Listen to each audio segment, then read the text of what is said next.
जय Hind defence lovers. आज की टॉप हेडलाइंस कुछ इस प्रकार है।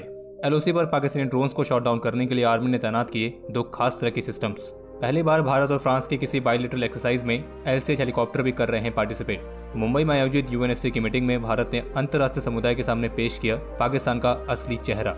इंडियन आर्म फोर्सेज के एयर डिफेंस सिस्टम्स के लिए आर्टिफिशियल इंटेलिजेंस पर काम करने के लिए BEL ने हैदराबाद बेस्ड कंपनी के साथ साइन किया एग्रीमेंट। और रशियन राष्ट्रपति ने भारत की विदेश नीति की करी तारीफ, तो वहीं पाकिस्तान के former prime minister Imran Khan ने ISI को भी किया वार्न।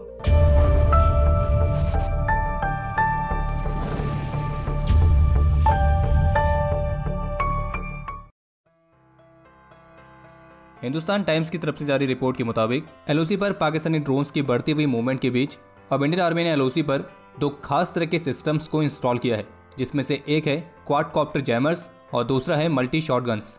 इसमें से जो क्वाडकॉप्टर जैमर्स हैं तो उन्हें एक्वा जैमर्स भी कहा जाता है, और जो मल्टी शॉटगन्स हैं तो उन्हें इन्हीं जैमर्स के सपोर्ट में इंस्टॉल किया गया है। ये जो एक्वा जैमर्स हैं दुश्मन ड्रोन को फ्रीज करने से पहले उसके ऑपरेटर के साथ सीमा पार से उसकी कनेक्टिविटी को तोड़ने में सक्षम है, और फिर उसके बाद की कार्रवाई यानी कि उस ड्रोन को नीचे लाने के लिए फिर मल्टी शॉटगन्स की भूमिका आती है।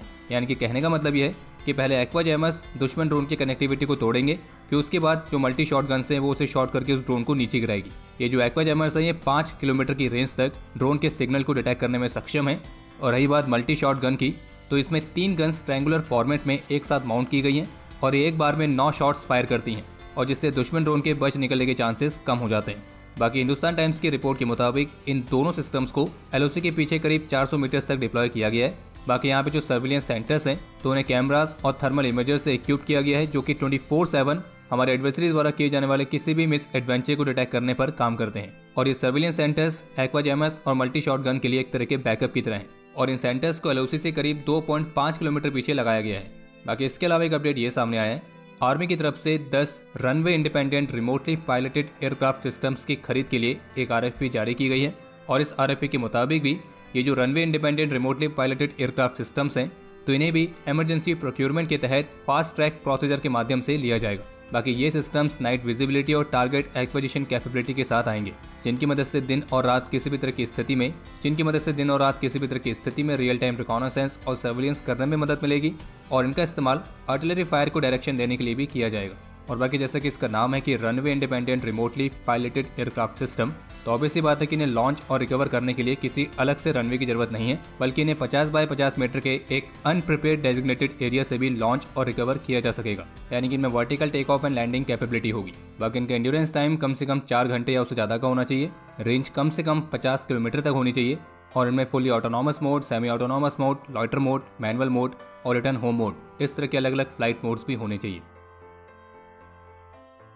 26 अक्टूबर से 12 नवंबर तक एयरफोर्स स्टेशन जोधपुर में इंडियन एयरफोर्स और French air and space force के बीच बायलैटरल एक्सरसाइज गरुड़ आयोजित की गई है। और इस एक्सरसाइज में इंडियन एयरफोर्स की तरफ से Sukhoi Su-30 MKI, Rafale, LCA तेजस, जैगवार, Mi-17 हेलीकॉप्टर्स और न्यूली इंडक्टेड प्रचंड यानी कि लाइट कॉम्बैट हेलीकॉप्टर्स, तो ये भी इसमें पार्टिसिपेट कर रहे हैं। और जबकि इसमें फ्रेंच एयरफोर्स की तरफ से 4 रफाल फाइटर्स के साथ एक A330 multi role tanker transport aircraft और 220 पर्सन का कंटिजेंट पार्टिसिपेट कर रहा है। और इस 2 सप्ताह की एक्सरसाइज में दोनों देशों के एयरफोर्स अपनी ऑपरेशंस एनर्जी को बढ़ाएंगी और एक दूसरे के साथ अपनी बेस्ट प्रैक्टिसेस को एक्सचेंज करेंगी। और ये इस गरुड़ एक्सरसाइज का 7वां एडिशन है, जबकि 6वां एडिशन 2019 में फ्रांस में आयोजित किया गया था। और बाकी पहली बायलैटरल एयर एक्सरसाइज है जिसमें इंडियन एयरफोर्स की newly inducted light combat helicopters भी पार्टिसिपेट कर रहे हैं। इसके अलावा विशाखापट्टनम में 26 से 30 अक्टूबर तक भारत और सिंगापुर की नेवीज के बीच मैरीटाइम बायलैटरल एक्सरसाइज सिम्बैक्स को भी आयोजित किया गया है, और 26 और 27 अक्टूबर को इसका हार्बर फेस कंडक्ट किया गया था, जबकि 28 से 30 अक्टूबर तक अब बे ऑफ बंगाल में इसका सी फेस कंडक्ट किया जा रहा है। बाकी जानकारी के लिए आपको बता दें कि जो ये सिम्बैक्स मैरीटाइम एक्सरसाइज है तो इसकी शुरुआत 1994 में हुई थी, और शुरुआत में इसे लॉयन किंग एक्सरसाइज के नाम से जाना जाता था। बाकी इसके अलावा एक अपडेट यह है कि रक्षा मंत्रालय की तरफ से इंडियन आर्मी के लिए एक army integrated decision support system को डिजाइन, डेवलप और मैन्युफैक्चर करने के लिए एक RFI जारी की गई है। और जो ये सिस्टम है इसे सिचुएशनल अवेयरनेस और डिसीजन सपोर्ट सिस्टम सॉफ्टवेयर की तरह विकसित किया जाएगा, और ये पैन इंडियन आर्मी में डिप्लॉय की जाएगी, यानी कि बटालियन लेवल से कोर लेवल लगभग सब जगह, ताकि इसकी मदद से आर्मी कमांडर्स को एक चेन में common operational intelligence and logistic pictures provide की जा सके, और इससे डिसीजन मेकिंग प्रोसेस में भी सहायता मिलेगी। यानी कि कहने का मतलब यह है कि ये एक ऐसा सॉफ्टवेयर एप्लीकेशन होगा जो कि operations, intelligence, surveillance, reconnaissance, operation logistics, तो इस तरह के अलग अलग पहलुओं में चेन ऑफ कमांड के तहत सभी कमांडर्स को एक common comprehensive battlefield picture provide करेगा और जिससे आर्मी कमांडर्स को एक इन्फॉर्म्ड डिसीजन लेने में मदद मिलेगी। कल गुरुवार को बीएसएफ ने पंजाब के फिरोजपुर सेक्टर से आर्म्स एंड एम्यूनिशन से भरे एक बैग को बरामद किया है, जो कि सर्च के दौरान जीरो लाइन ऑफ पाकिस्तान के पास से मिला है।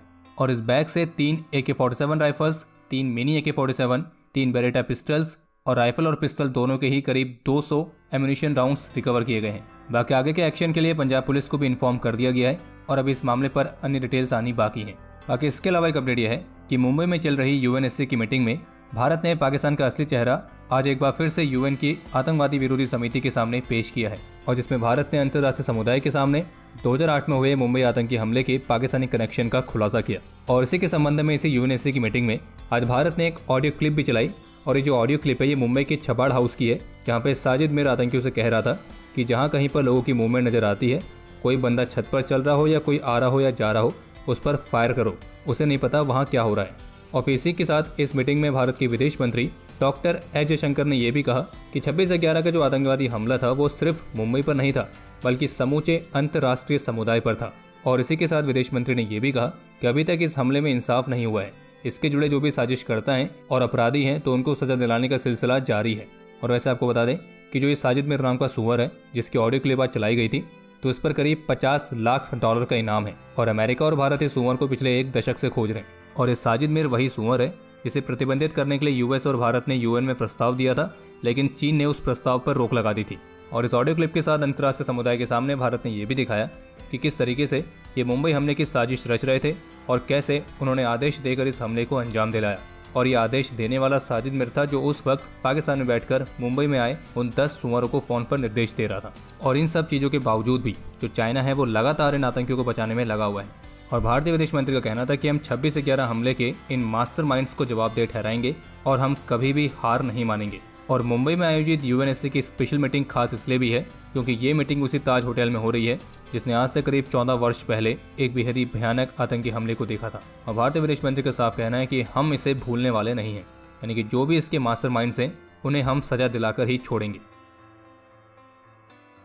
भारत के defence PSU Bharat electronics limited यानी कि BEL ने एयर डिफेंस सिस्टम्स और प्लेटफॉर्म्स के लिए आर्टिफिशियल इंटेलिजेंस और मशीन लर्निंग जैसे क्षेत्रों पर काम करने के लिए हैदराबाद बेस्ड मैस्लोवा सिस्टम्स के साथ एग्रीमेंट साइन किया है।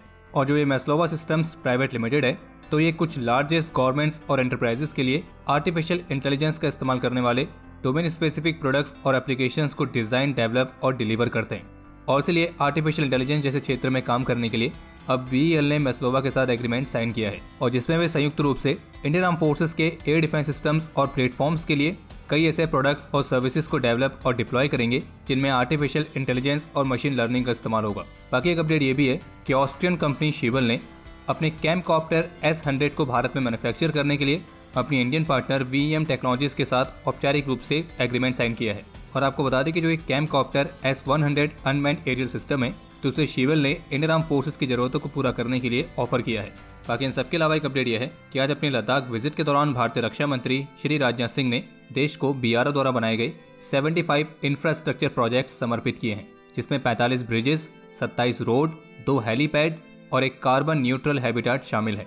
और इन सभी को 2180 करोड़ रुपीस के टोटल कॉस्ट पर बनाया गया है। और इसी के हिस्से के तौर पर रक्षा मंत्री ने 120 मीटर लंबे श्योक सेतु का भी उद्घाटन किया है, जो कि आर्म्ड फोर्सेस की लॉजिस्टिक मूवमेंट्स को फैसिलिटेट करने के लिए रणनीतिक रूप से काफी ज्यादा महत्वपूर्ण साबित होगा।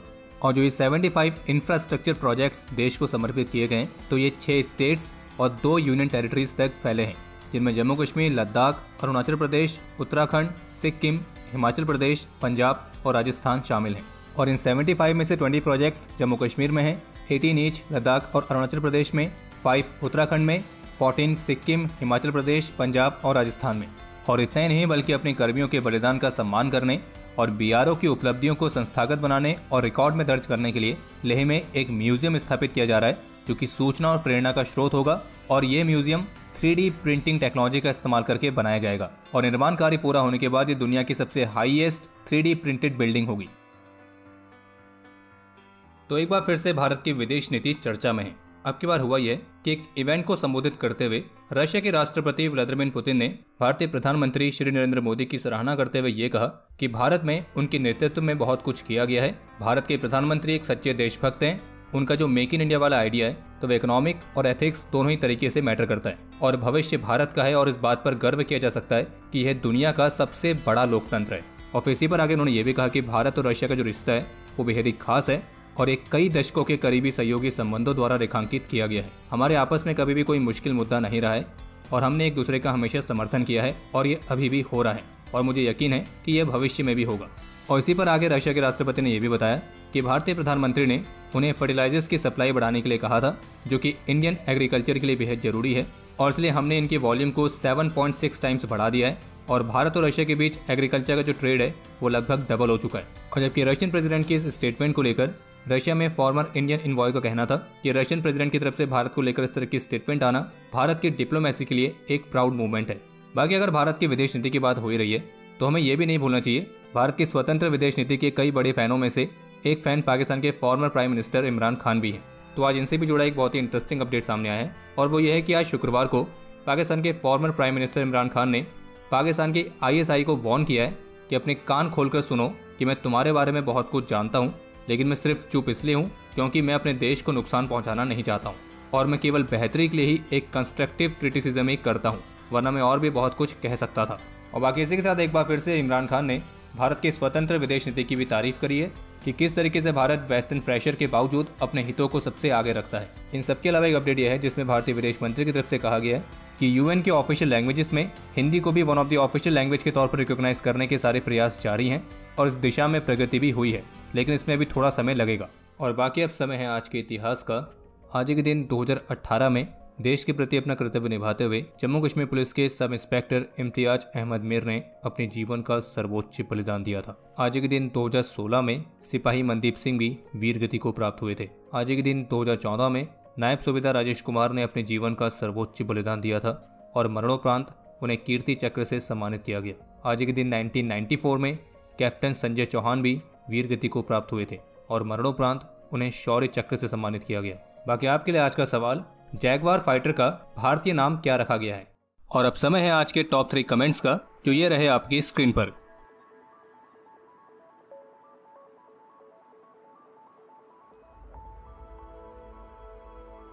तो हमारे आज के इस एपिसोड के लिए इतना ही। उम्मीद है आपको एपिसोड पसंद आया होगा।